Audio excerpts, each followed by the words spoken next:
I can't believe it's taken me 7 years, but today we're gonna take a look at the Glock field knife. And we ask ourselves, is it the Morris tactical utility counterpart? And see how it performs as a budget-friendly tactical utility knife. Well, that's right, folks. Welcome back to the outdoors. We have an awesome video plan for you today where we take a look at this budget-friendly tactical utility blade in the Glock, I believe model 81, field knife.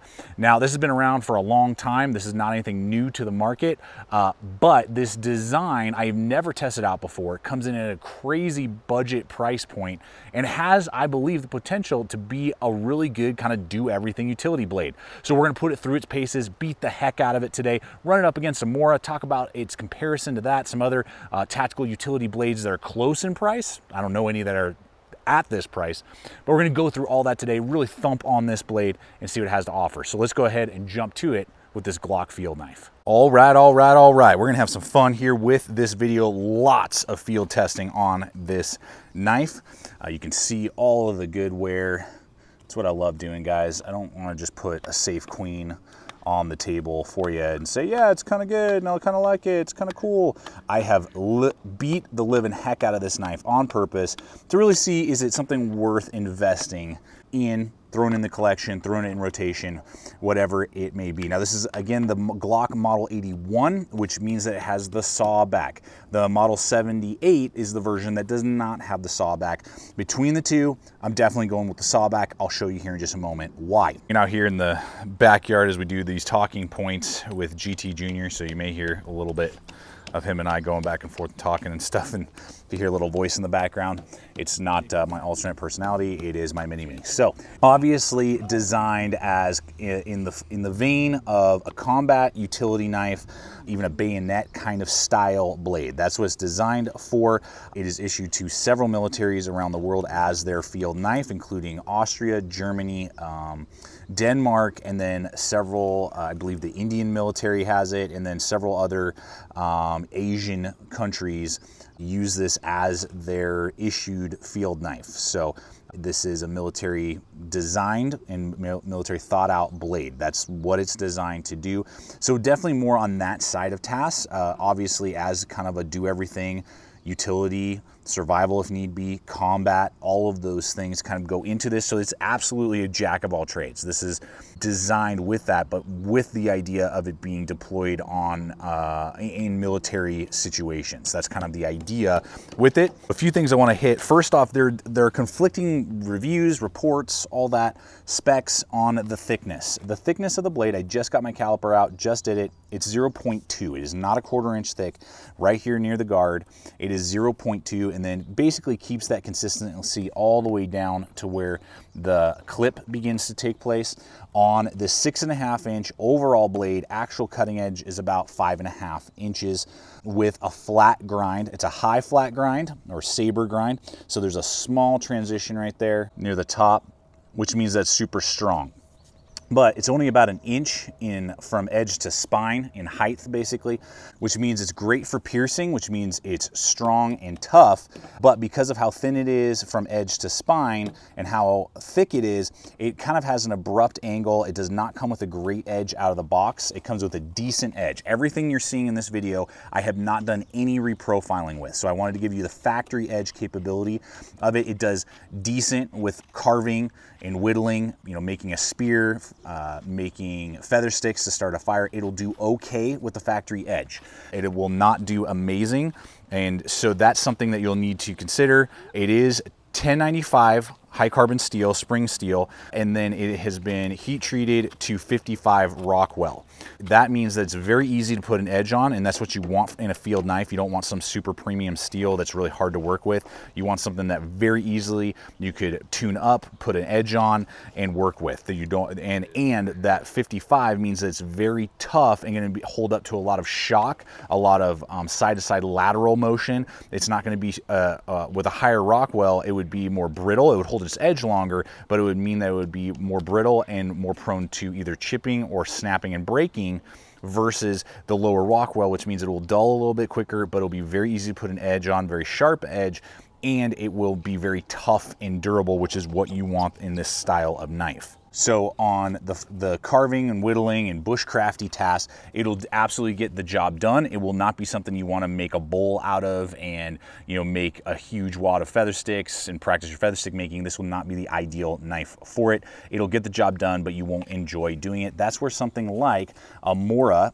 heavy duty companion would come into play. You can see they're smaller, obviously, but thinner blade and a really nice Scandi grind, wicked edge. This thing will be able to make feather sticks all day long. That's where that would come into place, but obviously not as strong, thick, durable, or designed for more utility and combat, hand-to-hand combat possibly type of task. Now the clip on here is really well done. It's really strong, and man, can this take a beating. When it comes to the stabbing and side to side, I was basically trying to break the tip off. I couldn't do it. You might be able to, don't be stupid with your tools, but man, will it hold up to any type of abuse that I would expect this style of knife to handle, particularly on that tip, again, with the grinding and with the particular type of heat treat and lower Rockwell that they've gone with. Now, on the back side, what we have are those saw teeth that I alluded to earlier, which work really well. They call it a root saw. I went to town on roots to, you know, break through if I was having to maybe do entrenching or something like that, make a foxhole, or other aspects like that. You can see that they're pretty wicked. Not super sharp when you just push down on them. They are faced in one direction. Think of like those teeth that are on certain parking lots, that one way you can drive right over them, the other way it's going to just, you know, destroy your tires. Kind of that same concept. When you move this way, you don't, it's not even going to cause any damage. When you pull back though, whoa, it's pretty wicked right there. You're definitely going to feel it. Wouldn't cut you, but man, it's not going to feel good. So that is how it's designed. It will tear through any type of roots, and I even did notching with it, and as the front push is where the notch happens. Pulling back, no material will be moved, and get me that really nice 0.2 inch notch for any sort of, you know, trigger. If I was in the military, maybe I'm making a tripwire or something for a trap, booby trap, you know, claymore mine, whatever it would be, or just for a line of paracord, regardless if I'm camping and backpacking and I just need to make a tent peg or something like that. That saw works really well just to get torn through heavier material or to make a notch. So both ways it works really well. Now this thing weighs in at 7.2 ounces and about 9 ounces total with the sheath. So it's very light, very nimble, which is great for not only carrying on your body. It's not going to be a lot of extra weight. It makes it more carryable, which is great, but that lends itself to not be any type of hacker. You're not going to do any sort of, like, you can do some very light delimbing of like stuff that's the size of your pinky. That's about it. You're not going to be chopping down the forest and being Paul Bunyan with this tool. It's not designed to do that. And the lightweight capability, I think, is fantastic to make it really light and nimble in the hand if you were using it in combat situation. You know, when you're counting all your ounces, med kit, water, ammo, it makes it more likely that you would carry this tool versus heavier combat knives that are out there that we're about to look at in just a moment. Okay, now on to the handle design, which is a very classic soldier military feeling design. What we're looking at is an overall length of 4.5 inches on the handle, polymer design, and then we got this steel guard right there. Now it is a full tang from everything I've read, everything I've researched. There is something with the back handle right here. You can see this. This is not a pass-through lanyard hole, but I just finished watching someone who is in the Dutch military that does use this as his actual like deploying tool and what it was given to him. There is a hollow portion inside this right here that goes down to this second stage notch right here. Now you can see there, I've been working on this thing trying to get this plug out, and you can see it even through there. You can see the plug. You really got to work on it. I'm not going to put anything in there that would make me want to try and fight this thing and possibly totally jack up this whole polymer bot. You will have to have a secondary tool to pull that polymer cap out basically, and it's a steel ring inside there. You could get maybe like some mini matches, possibly maybe a really small fire steel. I don't know what else you would want to put in there, maybe a cotton ball if you wanted to. Because of the steel and everything I've read, it says it's full tang. It must be either then welded into the rest of the blade, part of the blade, and they flare it out. I don't know what they do, but it is not a partial like hollow tang in that regard. It is a full tang design. You can watch destruction videos. These things are indestructible, so you don't have to worry about like the handle coming apart or failing on you or anything like that. These things are bomb proof. I think I saw one where someone shot like a 50 cal or 500 Winchester at it, and it was still holding up, which is pretty impressive from what I saw. So anyway, that's the handle design. You can see there in my hands, fits really well. It's about 1 inch in diameter. That round kind of stacked feeling is going to feel very ergonomic in your hand, going to give you a lot of just good traction, good feeling in the hand. You can back up a little bit. So it's definitely got some room there. Then that nice guard that's going to keep me locked into place. I'm not going to accidentally slide up and hurt myself. And then this bent over top guard not only makes it easier for me to do push cuts and more woodscraft based stuff, but then also acts as kind of like a little pry bar to be able to pop open crates and different things like that. That's kind of the feeling and the design. All right, let's hit this sheath. I love the sheath, really well done. It's only going to add like an extra 1.5 ounces to the overall tool as well, which is great. So what we have is a very thin profile polymer sheath here. It'll rattle, so that is something to note, but it's very secure in there, done with this little tab right here that locks over the guard. So when it's on your belt or on your LBE or whatever it would be, you just move that out of the way, boom, slides right out. It's completely ambidextrous, so I can swap it. Click it in on the other side, that's fantastic. And then we have this hole right here that you could get 550 paracord through, lash it down below. And then what's really unique, which I really like a lot, is that we do have a very large belt loop attachment, but it kind of slides to the side, and then you're able to quickly attach it to a belt or run it through a PALS webbing system, slide it through, lock it into place, and that thing is really nice and secure. So for the price, for everything we're getting with this, it's a very functional, very sleek. The black, that blade, similar. They are similar, that's right. GT Junior at 3 years old can tell that these knives are similar. Just using some big words there. So what we're looking at now for size comparison, competitive options, all of that. And I believe I can't remember, you know, guys, I filmed these in stages, the price point that we'll hit here in just a moment. But I wanted to roll in a K-bar fighting utility knife, very similar in its feeling, design. You know, it's a soldier tool. It's been around since World War II. But you can see there that it's definitely got a wider blade than on the Glock. Similar handle design, just the Glock is going to be narrower, smaller, thinner, if you will, and it's going to be slightly shorter. You can see that the K-bar has about 1/2 inch on it. The K-bar will be a little thinner as well. It's about 0.16, whereas the Glock is 0.2. Also made with 1095. This is Crovan steel though, and Rockwell it's 56 to 58, so a little bit higher on the Rockwell.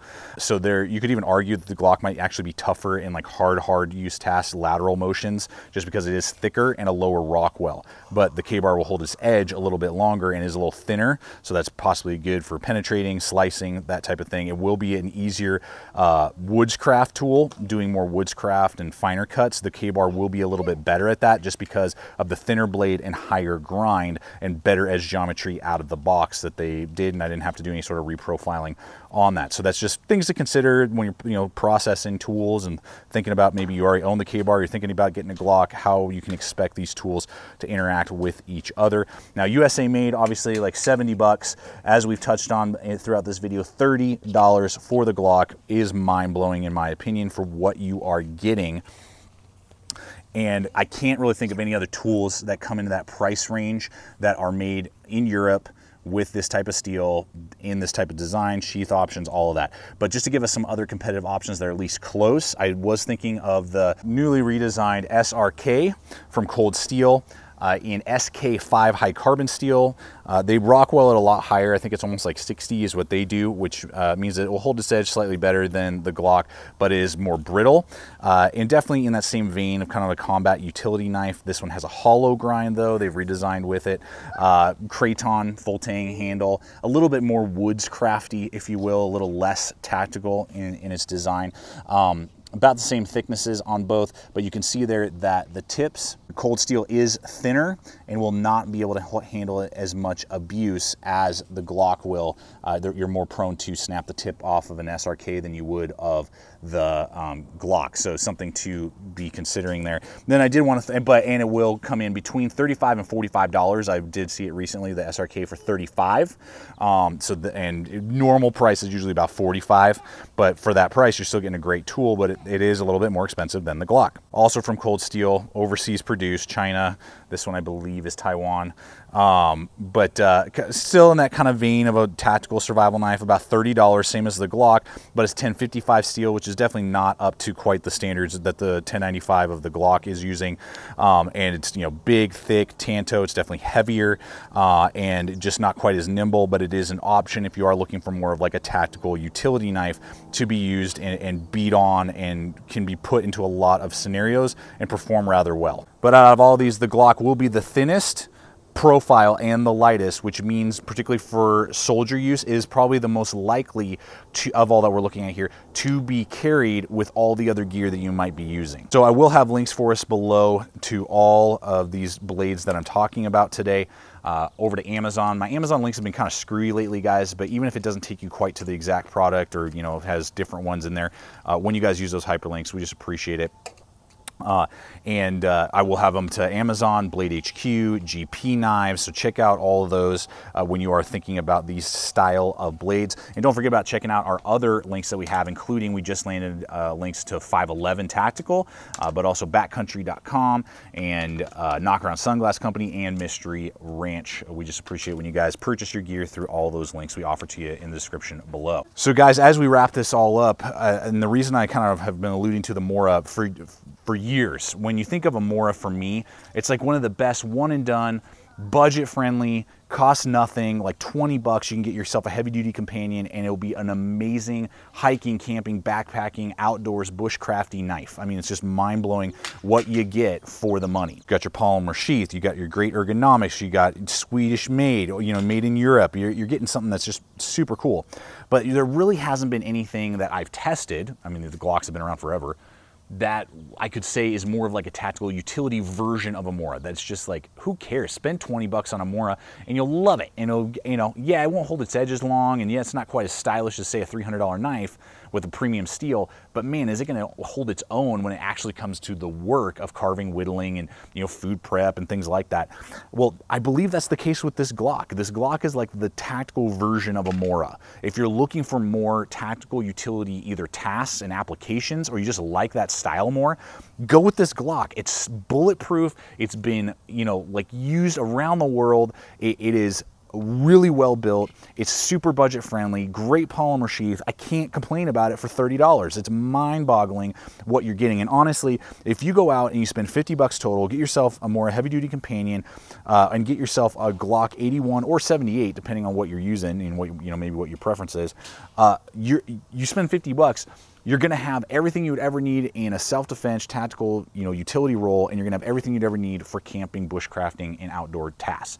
And love it. You know, it'll last you probably your whole life. And if after years and years and years of resharpening, they, you know, the blades are gone, go spend another 50 bucks and get yourself two new knives. So guys, that's where I sit. That's my feeling on the Glock in particular, and I cannot recommend it enough. Go check it out. It's a great tool. So appreciate it. Check us out on Instagram, Facebook, all the social media. Hope this video has answered your questions. Please leave comments below. Love to hear your guys' thoughts on this idea. Is the Glock the Mora of the tactical world?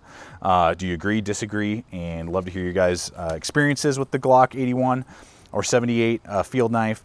And yeah, just looking forward to hearing your guys' thoughts. And as always, check us out on all the social media, as I said. You can check the video popping up right now.